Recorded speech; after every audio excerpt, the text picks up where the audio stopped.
Hi, welcome to Bearded Meeple. In high school, I played a heck of a lot of euchre, and that love of trick-taking games has carried on into my adult years.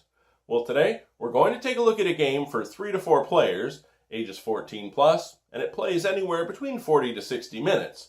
Now, at its core, it is a trick-taking game, but it's also majority rules in area control. It's brought to us by Tasty Minstrel Games. It's Joraku. Let's take a look at it. In the game, there are a number of components that I will most likely mispronounce, so we'll simply call them cards and cubes. The main board is divided into 8 sections, valued 1 through 6, as well as the score track and Kyoto.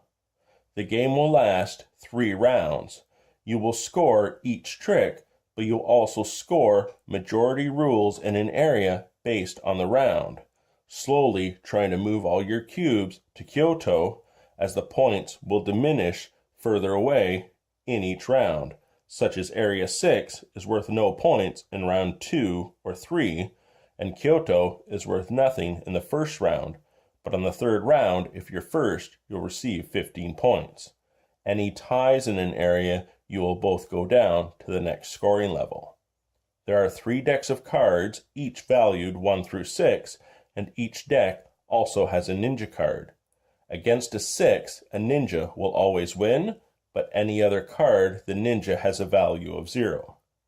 You'll receive a card to indicate where you will begin the game, and these cards will help if there's a tie at game end. Your helmet has a strength of a value of 2. Your samurai cubes all have a strength with a value of 1. The player aid is double-sided. One side to indicate round overview, the other side will indicate the skirmish card resolution. We have a card that will move from player to player depending on who wins the trick to indicate who has the lead. And there's also advanced cards for variable rules.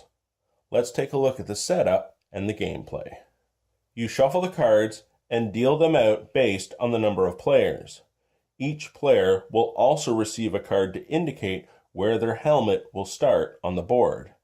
The player who has the highest valued section, in this case green, they will be the start player. Each player will place 1 cube on the score track at 0, and we're ready to begin. Gameplay is simple. The start player may play any card. Subsequent players must follow suit if possible. If they can't, they can play any card. A ninja will always win against a 6, and if there's a tie, the last player who played the tie card will win the trick. Green is first and will play a card. Everyone must now play red if possible. Blue plays, and now yellow plays. As there's a tie, the last player to play in the tie wins the trick. So in this case, yellow will win. They now receive this card, and the trick is scored based on area control where their helmet is. As it's the start of the game, they are in first for area control and would receive 3 points. As gameplay progresses and the board fills, the other points will be allocated. Yellow has this card, and now they have the lead for the next trick. In the next hand, yellow led with a red 6. Blue plays the ninja. Green follows suit with a red 3. Against a 6, a ninja would always win, so blue would win this trick. However, let's say yellow had led with a blue 2, and everyone played the same cards. As there is no 6, the ninja has a value of 0, and now green would have won this trick.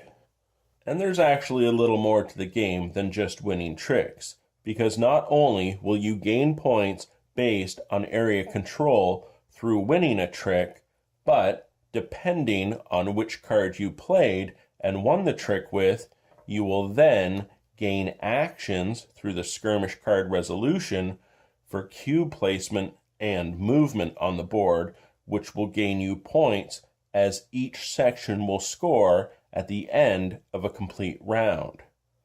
If you win with a ninja, you can place 0 to 3 of your samurai tokens on different areas of the map. By playing a 1 through 6, you can choose 2 options.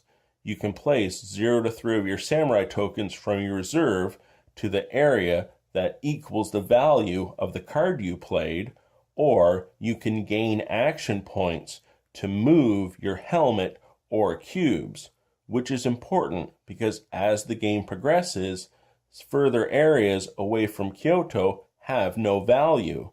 By round 3, section 5 is worth 0 points. Section 4, whoever's in first in the third round only gains 3 points. And remember, as game progresses, you want to move your cubes and helmets further down the board to receive those big points. At game end, whoever has the most points will win. And that, my friends, is Joraku. A couple of things I'd like to say. I really enjoyed it. I thought it was a fantastic game. I like trick-taking games, but I like what this one brings to the table because it is different enough. Yes, you do have to follow suit, which can hinder you, but remember, have an offsuit, you can still take the trick with a higher card. And those ninjas are powerful, but only against a 6. I also like the area control because you really want to move your tokens down to the other end of the board and get as many points as you can on the last round. I enjoyed it. I hope you get a chance to check it out. I'll talk to you again soon.